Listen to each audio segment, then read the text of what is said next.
এখন যে বিষয়টা নিয়ে আপনাদের সাথে কথা বলবো সেটা হলো কম্প্রেসরের রানিং কমন স্টার্টিং পয়েন্ট চিহ্নিতকরণ এবং ওয়াইন্ডিং টেস্ট।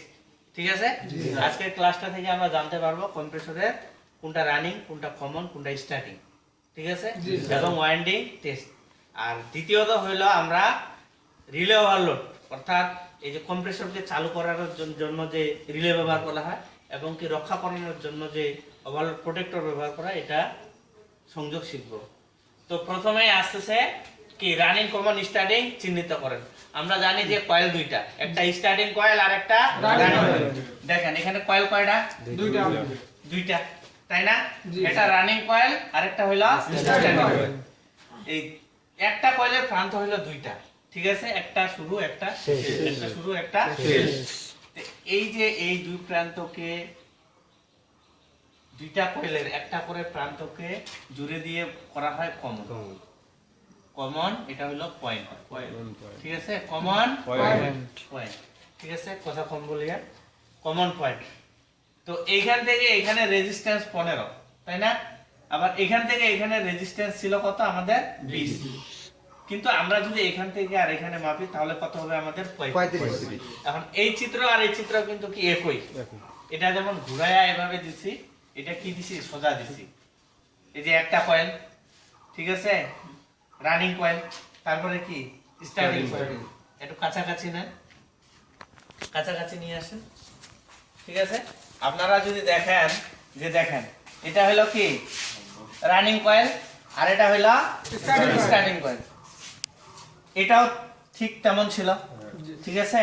এটা রানিং কয়েল আর একটা স্টার্টিং কয়েল, একটা করে প্রান্ত মিলে হয়েছে কমন। তা আমরা এই দুইটা প্রান্তকে এখানে কি জুড়ে দিতে পারি না? কমন করতে পারি না? কমন। তো আমি যদি বলি যে এটা ধরেন 15 মিটার, এটা 15 মিটার আর এটা হইল 20 মিটার, এটাকে যদি আমি জুড়ে দেই, এখানে যদি জুড়ে দেই, কমন করে দেই, মানে সংযোগ দিয়ে দিই, তাহলে এটার দূরত্ব কতটুকু হবে বলেন তো? 35। ঠিক একই, ঠিক তাই একই। আমরা জানি যে কেবলের যত দৈর্ঘ্য বেশি হবে তত রেজিস্ট্যান্স বেশি হবে, বেশি হবে, বাধা বেশি হবে, ঠিক আছে? তো ধরেন এই কেবল, এটা একটা কেবল বা কয়েল, এটা রেজিস্ট্যান্স হইল কত? 15 ওহম আর এটা রেজিস্ট্যান্স হইল 20 ওহম। তাহলে মোট কত হবে জুড়ে দিলে? 35 ওহম, তাই না? তাহলে এই যে এই চিত্র আর এই চিত্রের মধ্যে কোনো পার্থক্য নেই, ঠিক আছে? এটা এমন করে দেওয়া আছে আর এটা কি কি দিছি? সোজা দিছি। এই চিত্র আর এই চিত্রের মধ্যে কোনো পার্থক্য আছে? আমি যদি এই দুইটাকে ধরে এইভাবে নিচে টেনে নিয়ে আসি তাহলে তো এই চিত্রই আসে, তাই কিনা বিষয়টা? তাহলে এখান থেকে এখানে দূরত্ব কত? 15, ঠিক আছে? 15 ওহম। এখান থেকে এখানে 20 ওহম, এখান থেকে এখানে 35 ওহম। তাহলে যে দুই প্রান্ত রেজিস্ট্যান্স সব থেকে বেশি সেই দুই প্রান্তই কি? রানিং এবং স্টার্টিং। রানিং এবং স্টার্টিং, মানে যে দুই প্রান্তকে ধরে, যে দুই প্রান্তকে ধরে রেজিস্ট্যান্স সব থেকে বেশি দেখাবে, রেজিস্ট্যান্স সব থেকে বেশি দেখাবে, সে দুই প্রান্তই কি হবে? Running are starting. আমি যদি বলি এখানে তিনটা ব্যক্তিকে রাখে, যদি বলি যে এখানে কি আছে? লাল, সবুজ আর হলুদ আছে, তো এ যদি লাল আর সবুজ হয় তাহলে হলুদকে, তাহলে হলুদটা বের হয়ে যাবে না? আমরা যখন রানিং কমন স্টার্টিং বের করে ফেলতে, মানে বের করার জন্য রানিং আর স্টার্টিং পয়েন্ট বের করতে ফেলতেছি, তার বিপরীত প্রান্তটা কি? কমন। আমরা কি বাস্তবে এমনটা দেখতে পাই? এমন করে থাকে বাস্তবে? কি থাকে? আপনি যদি ফ্যান বলেন, পাম্প মোটর বলেন, আপনাকে তিনটা তার বের করে দেয়, মানে 220 তে ঘুরে, যেগুলা ডিভাইসের দুইটা কয়েল আছে রানিং এবং স্টার্টিং, সবগুলার পরিমাপের পদ্ধতি হইল এক, সংযোগের নিয়ম কি এক। মানে এই ক্লাসটা থেকে আপনারা পাম্প মোটরে ক্যাপাসিটর কানেকশন দিতে পারবেন, ফ্যানে দিতে পারবেন, সব জায়গায় দিতে পারবেন। তো কম্প্রেসরে কয়টা থাকে? এইভাবে তিনটা টার্মিনাল বের করা। কথা হচ্ছে যে দুই প্রান্তকে ধরে, এই যে এই দুই প্রান্ত মাপবো, এই দুই প্রান্ত মাপবো, এই দুই প্রান্ত মাপবো, যে দুই প্রান্তকে ধরে রেজিস্ট্যান্স সব থেকে বেশি দেখাবে, এই দুই প্রান্তকে ধরে রেজিস্ট্যান্স সব থেকে বেশি দেখাবে না? আর যেটা রেজিস্ট্যান্স বেশি দেখাচ্ছে সেটাই কি? Running are starting. তাহলে যে দুই প্রান্তকে ধরে রেজিস্ট্যান্স সব থেকে বেশি দেখাবে, এটা মাপলাম, এটা মাপলাম, এটা মাপলাম, এই দুইটাকে ধরে রেজিস্ট্যান্স সব থেকে বেশি দেখাবে। তাহলে এই দুইটার মধ্যে কি আছে? স্টার্টিং। আমরা কিন্তু জানি না কোনটা রানিং কোনটা স্টার্টিং, কিন্তু এতটুকু তো আমরা বের করতে পারলাম যে এই দুইটার মধ্যে রানিং আর স্টার্টিং। ঠিক আছে, তাহলে বিপরীত প্রান্তটা কি হবে? কমন। এবার কমনকে ধরে যে প্রান্তে রেজিস্ট্যান্স আপনার বেশি দেখাবে সেটাই কি স্টার্টিং, আর যেটা কম দেখাবে কমনকে ধরে যেটা রেজিস্ট্যান্স বেশি দেখাবে সেটা স্টার্টিং পয়েন্ট, আর কমনকে ধরে মানে কমন পয়েন্টকে ধরে যে পাশে রেজিস্ট্যান্স কম দেখাবে সেটা হলো রানিং।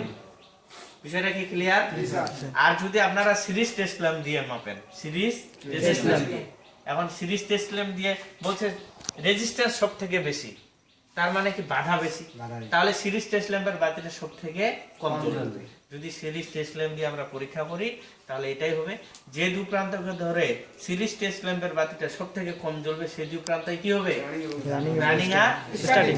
তাহলে বিপরীত প্রান্ত কমনকে ধরে যে পাশে বাতিটা কম জ্বলবে সেটাই কি স্টার্টিং, আর কমনকে ধরে যেটা বাতিটা বেশি জ্বলবে সেটাই কি রানিং। রেজিস্ট্যান্স কম মানে কি বাতিটা বেশি জ্বলবে, ঠিক আছে, আর রেজিস্ট্যান্স বেশি মানে কি বাতিটা কম জ্বলবে। তো এই হইল বিষয়, ঠিক আছে। আর এই যে আর যারা আমার ভিডিওটা অনলাইনে দেখতেছেন, ইউটিউবে দেখতেছেন, তারা অবশ্যই চ্যানেলটিকে সাবস্ক্রাইব করে নেবেন। আমি প্রতিনিয়তই এই যে আরএসসি সেক্টরের বিভিন্ন বিষয় নিয়ে আলোচনা করি, আর সামনে ইলেকট্রিক্যাল নিয়েও আলোচনা করবো হালকা পাতলা।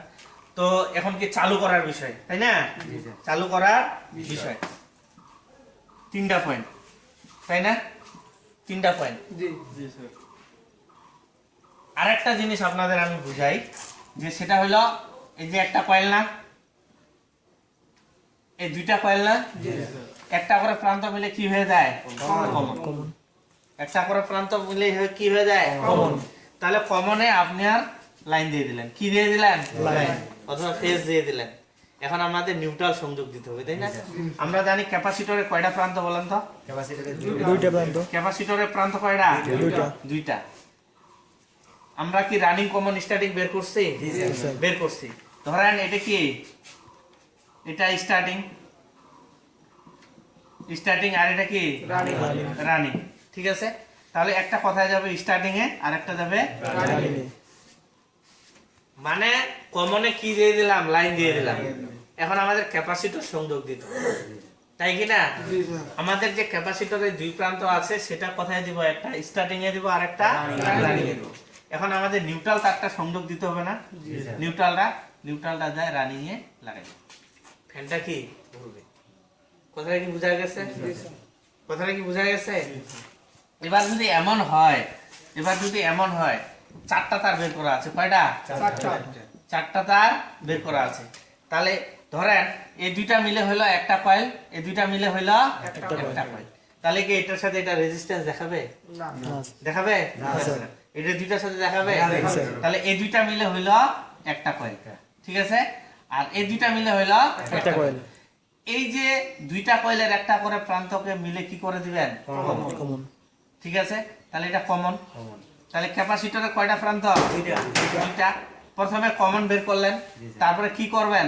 রানিং বের করবেন, স্টার্টিং বের করবেন, তাই না? কমনকে ধরে একটা কথা লাগাই দিবেন রানিং এ আর একটা স্টার্টিং। বিষয়টা কি বোঝা গেছে? তাহলে এখানে নিউট্রাল আর এখানে কি লাইন, অথবা যদি এখানে লাইন দেন তাহলে এখানে কি নিউট্রাল।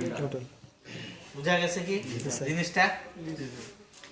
তাহলে এই যে বিষয়টা কম্প্রেসরের বিষয়টা, কম্প্রেসরকে চালু করার পদ্ধতি হচ্ছে আমরা রানিং কমন স্টার্টিং বের করে নিলাম, ঠিক আছে। এটা কি কমন, আমরা তো বের করব, তাই না? এটা ধরে নিলাম কি কমন, আর এটা কি রানিং আর এটা স্টার্টিং। এখানে ক্যাপাসিটরের পরিবর্তে রিলে ব্যবহার করা হয়, এটাকে বলা হয় রিলে, পিটিসি রিলে, ঠিক আছে। পিটিসি রিলে কয়েল টাইপও হয়, আবার কি পিটিসি টাইপও হয়, মানে এটাকে আমরা পাথর রিলেও বলি। তো ওইখানে যেমন ক্যাপাসিটর ব্যবহার করা হয়েছে, তাহলে এখানে কি একটা কয়েল আছে না? আছে কি না? তাহলে কমনে আমরা কি একটা তো যাবে। এখন ক্যাপাসিটর যদি সংযোগ দিতাম তাহলে এখানে যাইতো একটা, এখানে যাইতো, আর কোথায় দিয়ে দিলাম? নিউট্রালটা এই পাশে, লাইনটা তাই কিনা বিষয়টা। কিন্তু এখানে তো আর ক্যাপাসিটর দেওয়া দিব না, আমরা কি দিব?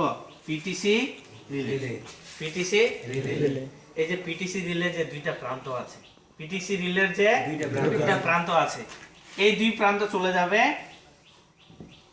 স্টার্টিং আর রানিং।